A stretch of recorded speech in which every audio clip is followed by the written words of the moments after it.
Alright, this is my first night version of this. Fittingly, or is it fittingly? I guess I'm not going to think about it. The ICEPICK Surgeon by a man named Sam Kean. It's 1 o'clock in the morning. I think it's now technically October the 24th of 2022. And this story is actually, the eponymous story is about a man named Walter Freeman, who many people may already know. Who knows what people know going into this. But what I like about some of the stories in here is how a lot of the stories begin to interlink with other people. Well, for him, there's this guy named Moniz. I've already kind of heard his story kind of interjected, and of course what people know probably about him is the Rosemary Kennedy. Sorry, there's like some distracting fucking noise. Probably some damn dog, or it's a horror movie outside. Who knows? Most people might be freaked out by random boppings, but we have dogs around here. Anyway, it's distracting. I'm trying to get in the groove of this. Get in my rhythm. But there's a guy named Moniz, and I'm trying to remember the exact year. I think they call it the London Conference of 1935. It's where Egaz meets Walter Freeman, and they're talking about these apes, Becky and Lucy or something like that. I believe that's who they are. And these are, they're some kind of monkeys. And this guy, I don't know if they specify what the nature of the conversation is, but they talk about how one of the monkeys freaks the fuck out if they can't do a certain task, and the other monkey stays calm as fuck. And so they take out the frontal lobes, and the author here specifies that the guy doesn't notice, like, he's using confirmation bias, because if one monkey changes for the better and cools the fuck down, he's like, oh great, this will be, if we just start doing lobotomies on people, maybe that's the solution, but he doesn't pay attention to the other monkey, which was chill as fuck, and is now, like, none of the monkeys can do anything, really. Like, they can't do the task they could, and, it just completely warps their functioning.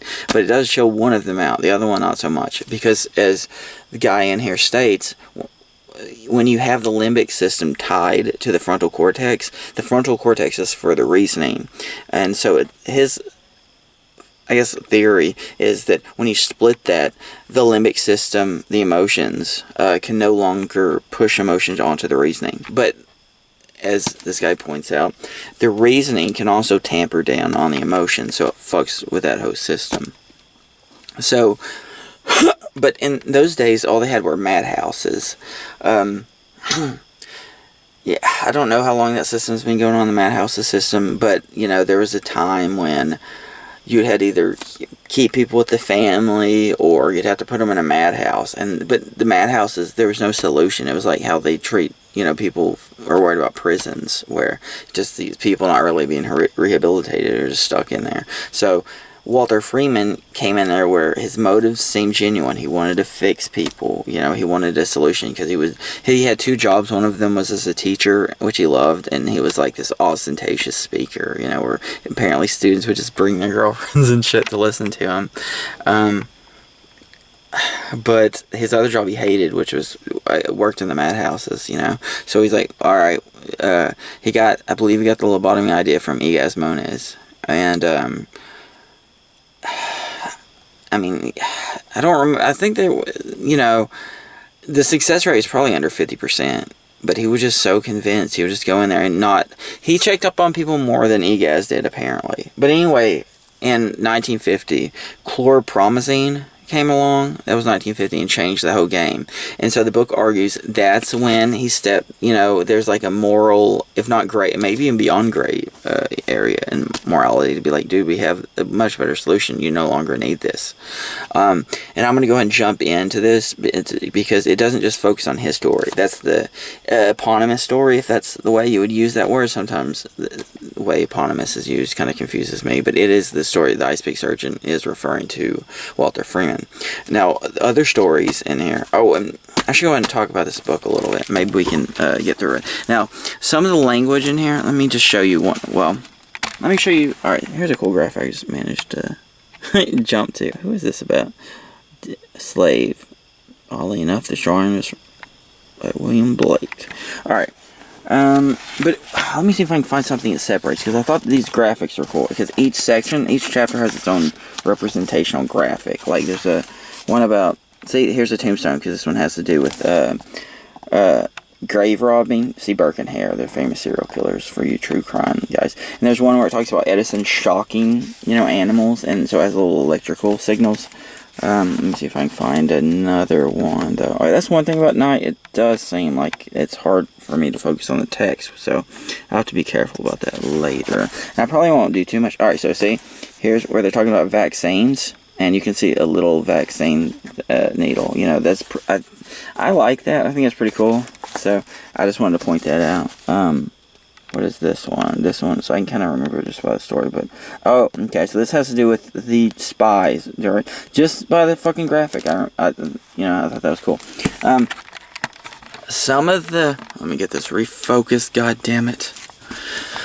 Some of the early language in here made me worry that he had a little bit of SJW, or people call it woke now, politically correct. What's the other one? SJW, social justice warrior, blah, blah, what else do you want to throw in there? Cancel culture, kind of leanings. I was like, some early stuff he said, I was like, But then later on, I kind of get my faith back, because he also points back the problems with both political fanatics, which is all I can ask for, no matter what your leanings. I usually prefer... No, I'm not going to go into politics. That's fucking fraud. Not that I don't... not that I give a fuck. I'm not like I have an audience anyway, but it's just not something I need to go into. But he talks about this guy, Lysenko, who, if you don't know, is... Was he... I don't want to confuse him with... Who's that other guy? There's an evolutionist that I confuse him. Not Lysander. God damn it. Lomachenko? Like, shit now. Anyway, there's this guy. You know what? I'm just gonna pause and look at it. Alright, it was Lysenko, if I'm saying that right. There's another. I don't know if it's a chemist or whatever. But there's another guy, and I may pull quotes from this book later. I'm gonna focus on that, so I may end up repeating myself. But there's some other Russian guy I was thinking of also that's like a famous, one of their fraudulent science pushers. I was trying to think of it. It's not really relevant, probably. Not relevant enough, at least. But anyway, and I'll probably show this, but they point out how he hated genetics. Now, why did he hate genetics? Because the Nazis championed genetics so strongly. So he points out that here's the problem with tribalism, is it tears people both ways to endorse stupid shit. And so he even points out, which I like, I can't remember if I marked this in my pages to show later. I think I did, if we get there, unless I change it. But, he talks about how the current left wing is really stupid about GMOs, which I do agree with that. It's like people freak the fuck out, and it feels like you're just limiting technology, as there's no harm it does, and he could probably get into the ridiculous mask wars of COVID, I'm sure, with both sides. He doesn't, but this is a fairly recent book. I don't remember if it was published last year but it's very recent. I'm not used to getting books this recent. It was pretty crazy. Oh shit. Pause at the door. The lights went off. Alright, we fixed it for temporarily. Just give me an idea of where I am. I'm more than 2/3 of the way in, probably. If you count for index and all that shit, especially. And I gotta take this back to the Marshall Public Library soon. So, here are some of my notes. I just started a new journal, for those that have seen my old one. And all of these are just dedicated to this book right now. So, I'll give you a little scan of the notes. Oh yeah, this is that's chlorpromazine. Walter Freeman, he performed 3,500 lobotomies. Walter Freeman. Oh yeah, 1967. I learned this from a podcast. I watched a podcast. You can look it up. It's the one that it also does company. Talks about companies, like how Pepsi's his name. What's it called? Brad's drink. But this person had 3 fucking lobotomies. And then she died on her 3rd one. He's like, well, that's a wrap. He was like, wasn't allowed to perform after that. Alright, and then Klaus Fuchs. Manhattan Secrets to Harry Gold, who gave him the USSR people. And then the testimony of him put Julius Ethel, and so the Rosenbergs I knew about. This is one of those interlocking things. So the way I think sometimes about stuff like this, the interlocking, like when I read and I take in data, I don't like puzzles because I have a visual spatial problem, but whenever I take in facts, it feels like puzzle pieces. And so when those puzzle pieces line up against other things I've learned, and they connect together with multiple people, like this guy, and then, well, yeah, I don't need to get into that, but it feels like, it's like when you have a corner, not quite a corner maybe, but you have this big chunk of data, or these puzzle pieces, and they click into place against some other ones. It feels like that. My mom has done puzzles, so I at least understand that concept. You form the little border. That's kind of how I do it, because I like to read a little bit of everything. Start, from the top and work my way down, rather than start with, like, very specific case studies up, I like a top-down approach. Learn a little bit of everything. Let's do the video. Learn a little bit of everything and then work my way into specifics. There's this quote, I can't remember who it's by, but it says, a learned man knows a little bit about everything and everything about something, or something about everything and everything about something, to get the chiasmus effect just perfect. Otherwise, the chiasmus doesn't work if you don't say it like that. So I do like things that challenge the narrative. That's what I've noticed. One thing I'm just a fan of. Like, for instance, this isn't in the book, but some people say Christopher Columbus, when he encountered the natives, there were these, I always confuse the hypernym, whether it's Arawak or Taino. I believe it's Taino, and that's the hypernym. And I like the word used. I like those words because it allows you to extrapolate the metaphor of things, so you don't always have to use a metaphor to explain things. You abstract the terms that give you, like I use the chiasmus, or there's paraprosdokian. Is that the right one? Yeah, paraprosdokian's another fun one that just explains shit like this. Yeah, there's more, but I go off on tangents anyway. But anyway, and I mean, this is its own fucking tangents. This isn't even a story, but so people say I'm not defending I'm not going to come here defending Columbus, but I will say the narrative of just everything is dichotomous. Dichotomy is another good one instead of black and white thinking. Yeah. Now anybody wants a word of the day, pick one, or word of the week, or whatever. Pick from among these. They're useful, I think, for explaining things. So you don't have to circumlocute. No circumlocution. Avoid circumlocution, even though I end up circumlocuting all over the place. I feel like deja vu. Alright. Anyway, back to motherfucking Columbus. Then I don't like the narrative of where there's only certain bad guys. It's like, oh, I need to show off this meme. Let me go and pause it because... Now, alright, I'll explain the story first, and then I'll show the meme. So, I forgot to turn off the light on this son of a bitch. So the story with Columbus, yes, he was a brutal motherfucker, but it wasn't like these people they sort of were innocents, but it's not like they had never come upon some asshole that wanted to kill them. Because there's at least two groups. I'm not, expert on this, but I've read enough about this in books to understand. The Tainos were not, the peaceful ones of those were the Tainos. The Arawaks. The Arawaks, yes. I believe that's the proper hyponym. The Arawaks were completely peaceful people. So if you're like, oh, he came upon these Arawaks who were just completely peaceful people, never dealt with butchery before, or were pacifists themselves, that's somewhat true. The problem is, the other group of Taino is the Caribs. Now, to get an idea, just not the denotation, but the connotation of these people, that's where we get the word cannibal from. So you can probably guess these weren't exactly the most pacifist motherfuckers out there. And whenever they would come across the Arawaks, their fellow Tainos, they would butcher them every opportunity they could get. So the narrative isn't a perfectly dichotomous one. So I bring this up, and now I can segue into something I was looking at. And one of the most interesting parts was when I got to the Tuskegee experiments, the syphilis experiment, which everyone knows at least a little bit of. But they get the dichotomous dichotomous narrative that it was just, you know, a bunch of white, arrogant scientists going into the black community and just destroying them. It was a clear case of evil, you know, coming on to these innocent people and just wrecking them. Now, those people are, I mean, who knows what those people are, a mix of people, I'm sure. I'm not going to be like whether they were innocent or not, people are people. But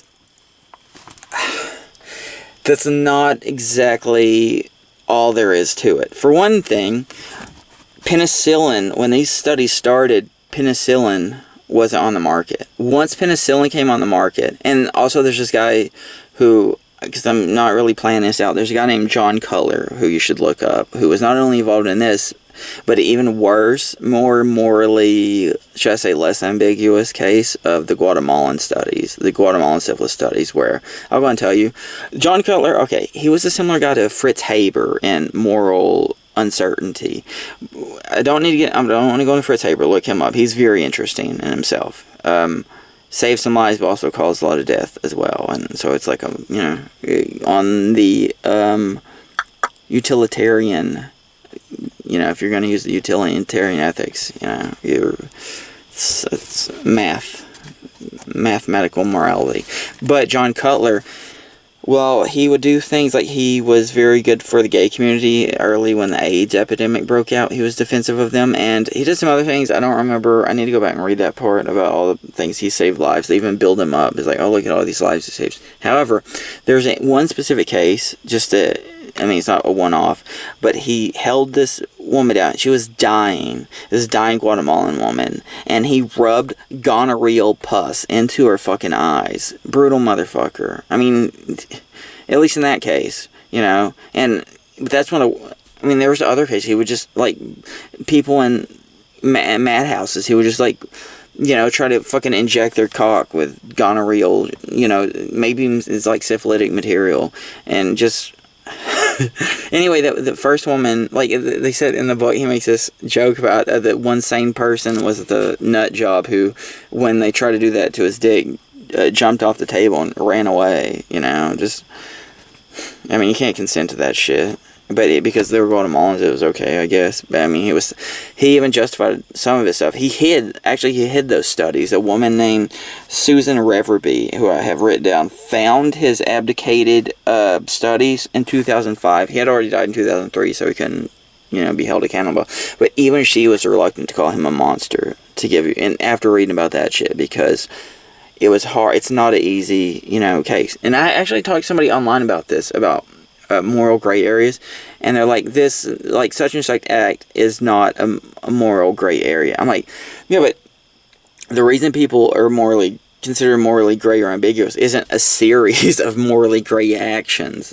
It's a series of vacillating, you know, some good, some bad, you know, some very evil, some very good, not just a series of questionable, you know, behaviors nonstop. That would, I mean, it's hard to even say what that would look like.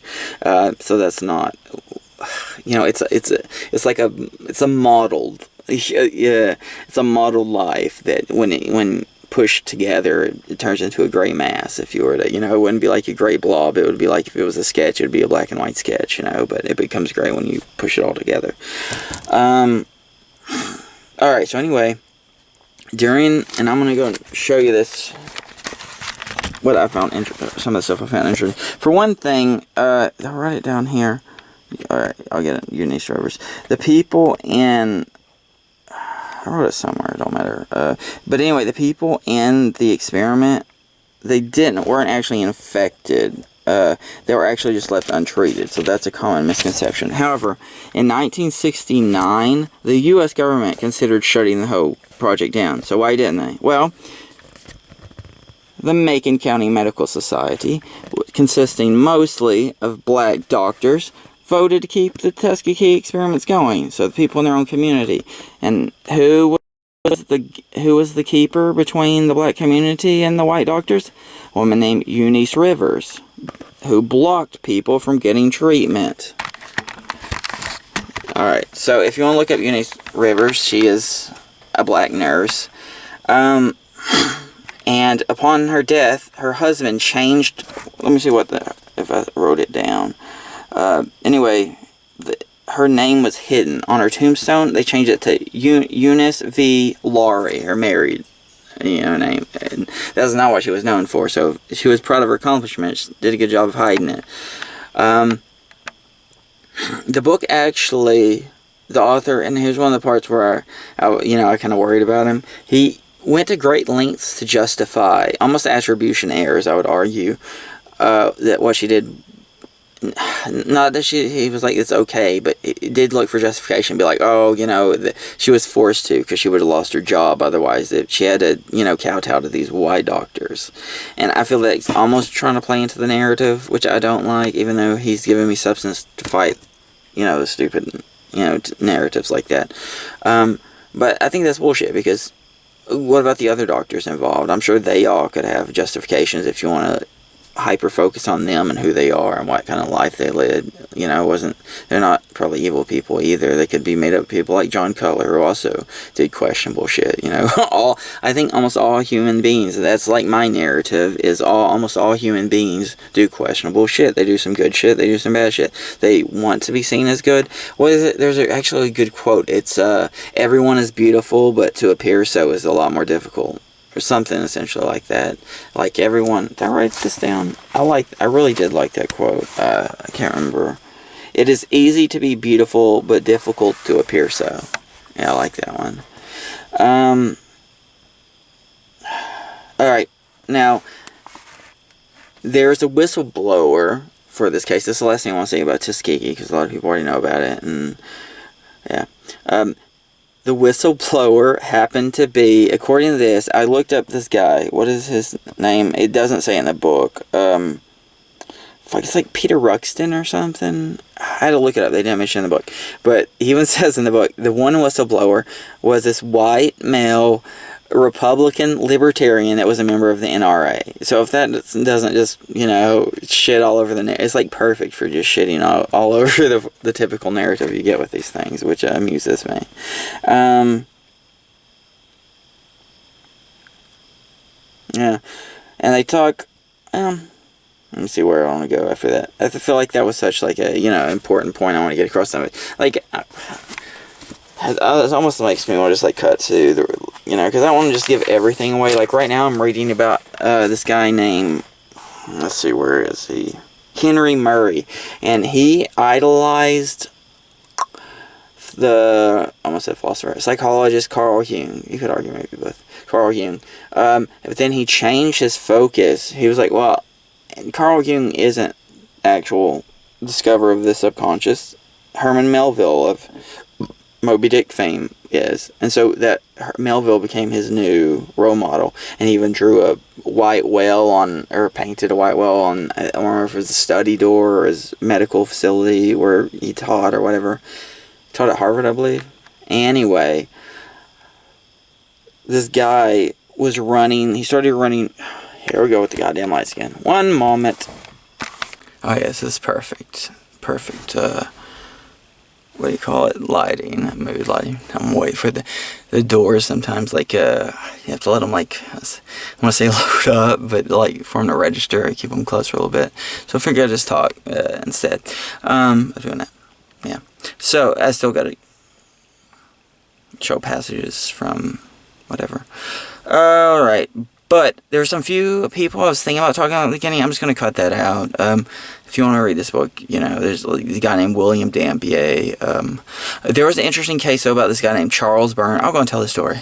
Wait, I didn't. See it? My brain's all over the place. So anyway, the guy I was telling you about, he started running abusive experiments on Ted Kaczynski, the Unabomber.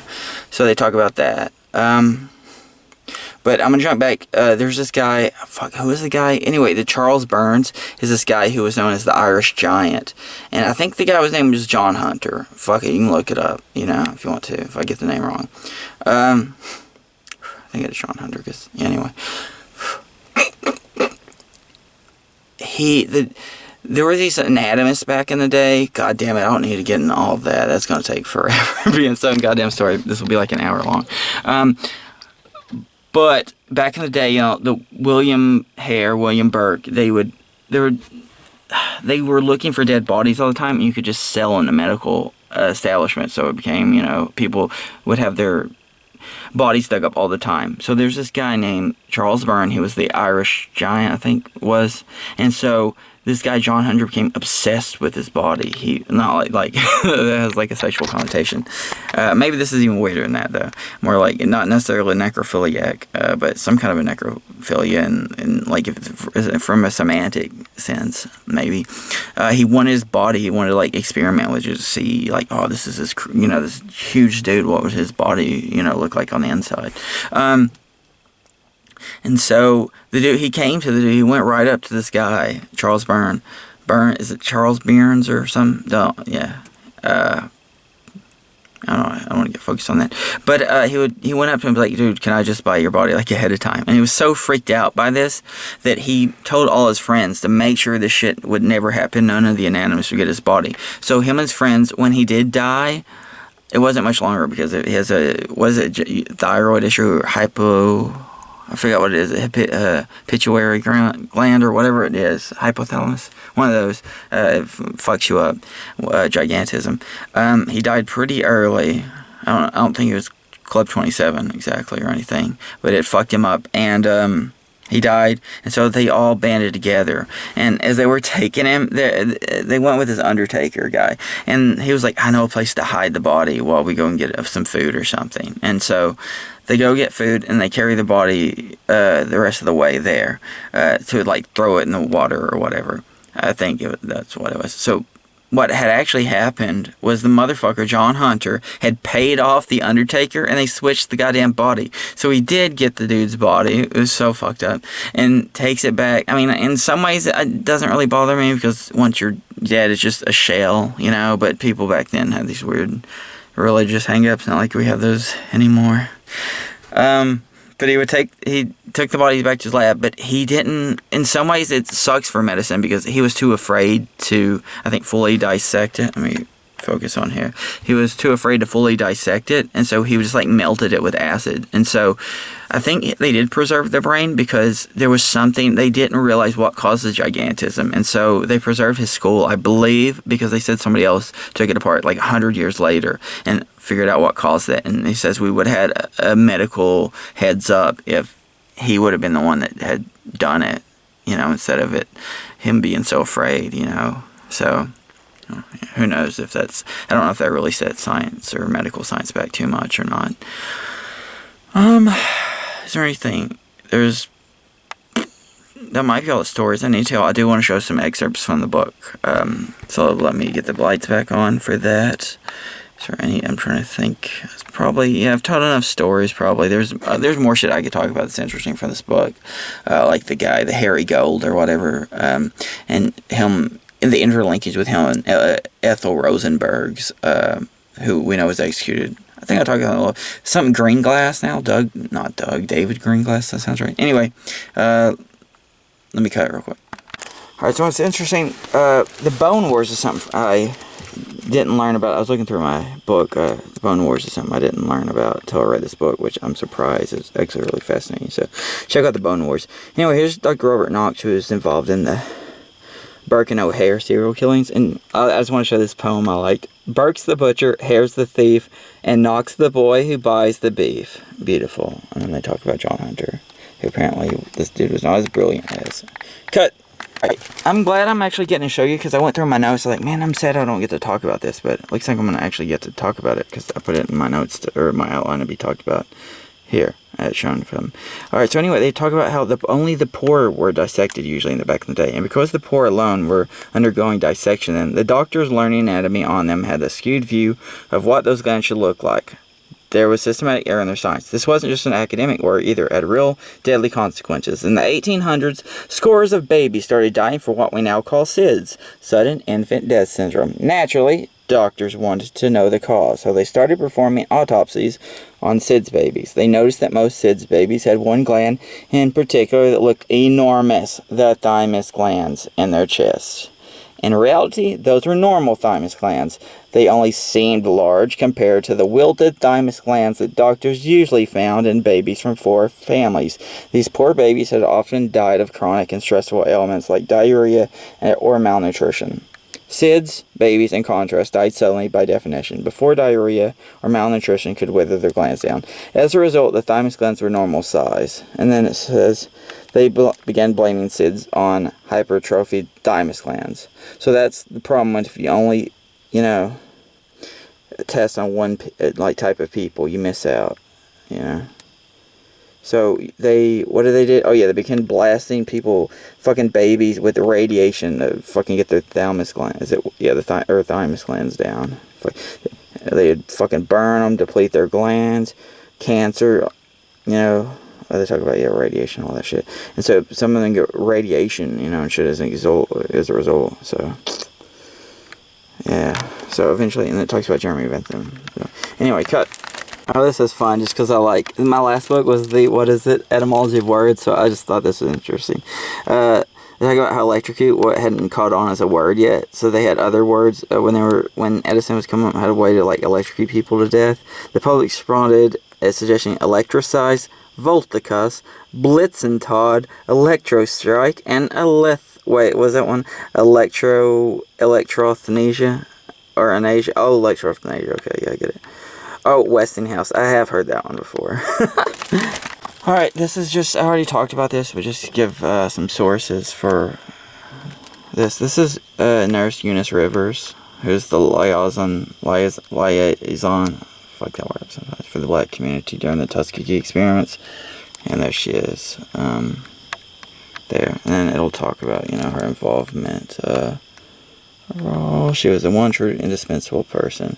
And, yeah, she did dubious things. Yeah. And then they say, in 1955, a white doctor wrote to the PHS arguing the war cannot be justified on the basis of any moral grounds, Hippocratic, religious, whatever.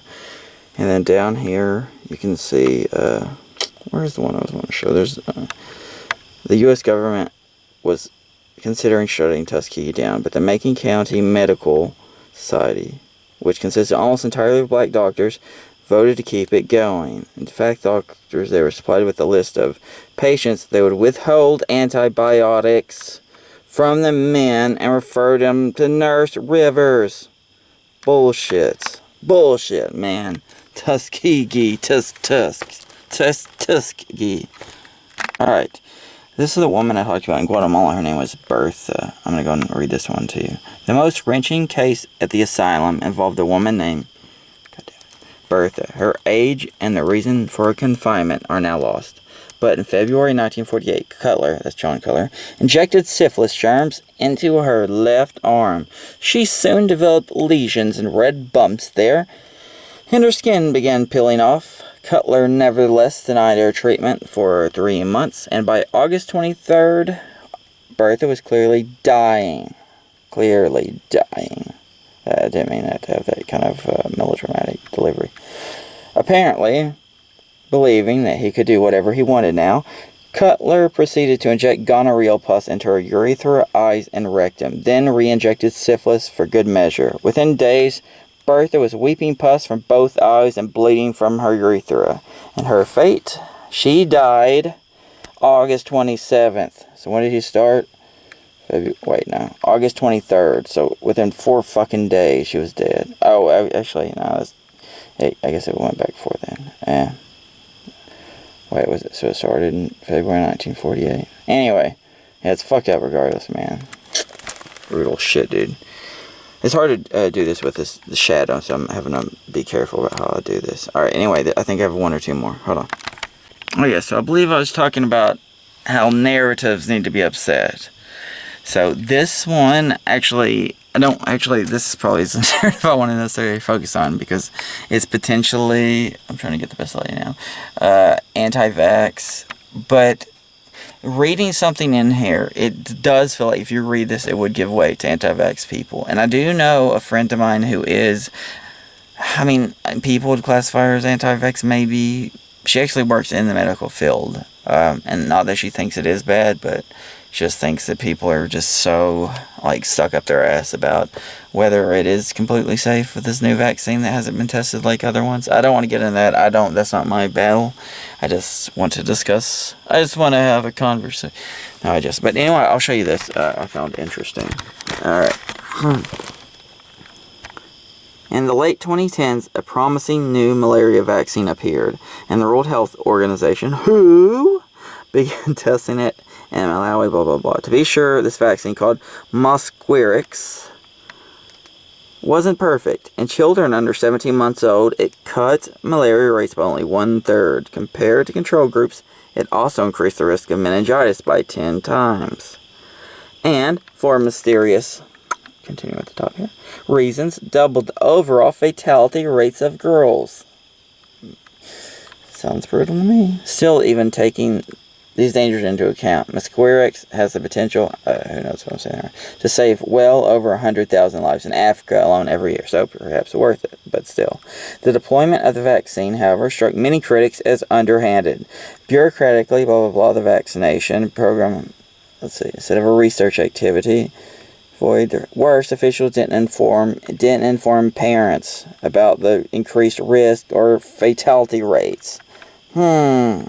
Instead, when parents showed up at clinics to vaccinate their children for other diseases, a doctor would simply ask them if they wanted a malaria vaccine as well. Seems kind of shady. No one even told them the Mosquirix was experimental. They defended, noting the parents could opt out, argued it had gained implied consent, quotation marks, by providing information to communities beforehand. But critics countered that implied consent falls short of informed consent. As one bioethicist argued, implied consent is no consent at all. Oh yeah, here we go with the Lysenko. People called him the barefoot scientist. He was popular within the Communist Party, blah, blah, blah, blah, blah. Vaulting him to the top of the Soviet scientific team. The only problem was Lysenko had better scientific ideas. In particular, he loathed genetics. Genetics in that era emphasized fixed traits. Plants and animals had stable characteristics encoded as genes, which they passed down to their offspring. Although biologist in name, Lysenko condemned such ideas as reactionary, in part because the Soviet Union's greatest enemy, Nazi Germany, championed a perverted form of genetics in its promotion of a master race. But in battling right-wing fanatics, goddamn it, the lights go out right, and the most dramatic, hold on. Alright, let's try it this way. But in battling right-wing fanatics, Lysenko let his own left-wing fanaticism get the better of him. And he was every bit as unscientific as the Nazis. In fact, he went so far as to deny the genes existed. Same side, both some people hate same side, same shit, or whatever. Instead, he promoted the Marxist idea that the environment alone shapes plants and animals. Put organisms in their proper setting and expose them to the right stimuli, he declared, and you can remake them to an almost infinite degree. Environment was essence. To this end, became edgy. Okay, hold on. And then he called such geneticists fly lovers and people haters, apparently too ignorant to see that basic research almost always precedes practical breakthroughs. Unable to silence his foreign critics, Lysenko tried to eliminate all dissent within the Soviet Union. Instead, he forced Russian scientists to renounce genetics, and those who refused found themselves at the mercy of the secret police. Yeah, so you can just... some fucked up shit, man. Oh yeah, before the 1930s, the Soviet Union had arguably the best genetics community in the world, and he fucked that up. Lysenko gutted it, and by some accounts, his Russian biology set back half a century. Alright, and you talk about the revival, and this is where, this is the last paragraph from the end of it, where it talks about politics and both sides, kind of. That said, there is something depressingly familiar about the Lysenko revival. Even in the Western world, ideology perverts people's scientific beliefs all the time. Nearly 40% of Americans believe that God created human beings in their present form, sans evolution. Nearly 60% of Republicans attribute global temperature changes to non-human causes. And while there's no real moral comparison between them, it's hard not to hear echoes of Lysenko and Sarah Palin's mocking of fruit fly research in 2008. Lest liberals, pay attention lefties, lest liberals get too smug several left-wing causes, genetically modified food, hysteria, the blank slate theory of human nature. I'll read that again. It's like tabula rasa. The blank slate theory of human nature sound an awful lot like Lysenkoism, redux. Shit, I'm following. Alright, can I get enough light to... So, a lot of these, when I've been discussing the book, oh yeah, this is Greg, can I get get a few of this? This is Greg Huffman's, can I get fuck it, you've seen the book. This is Greg Huffman's book report on the ICEPICK surgeon, and I haven't been really rating a lot of books. There's nonfiction, too. Maybe that doesn't matter. I love this book. I love the last book I read, the fuck it. It was a great book. This book, perhaps just as good. I've been fascinated the whole way and learning a lot. And, I mean, I get a lot of information places, so it's new shit. He apparently also does a podcast called The Disappearing Spoon, which I've been listening to a little bit of. So I definitely recommend this book, The ICEPICK Surgeon. Murder, fraud, sabotage, piracy, and other dastardly deeds perpetrated in the name of science. I have not finished it. That's the science or silence of science. But I haven't finished it. I usually try to just talk about it, report on it before I finish it, just get an idea of what I'm feeling in the moment. It's a fucking fantastic book, and I think people would get a lot out of it from what I've read, and I'm very fascinated with it. And like I said, you can use it if you like to I like to extrapolate information to talk about subjects. Like, I'll go ahead and go on one more. There was somebody, a recent development, it's not the way. There was a recent thing on Facebook where people were discussing because the Jeffrey Dahmer Netflix series came out, which I watched. It was fucking great. Reminded me kind of the 2002 Jeremy Renner movie, which I loved back in the day when I watched it. I was like 14. But they were asking, why do you need to learn about serial killers to understand the world? Or, like, what's important about it? And to answer that question, I would say there's a lot you can learn just from Jeffrey Dahmer and not even studying serial killers. And one thing, it would be like, if you're like, I don't know who Jeffrey Dahmer is, it doesn't mean you have to study serial killers to know who Jeffrey Dahmer is. It'd be like saying, I don't know shit about sports. I don't know who fucking LeBron James is or Kobe Bryant, or, I don't know, what's something else I don't know. I don't listen to, well, that's like basketball.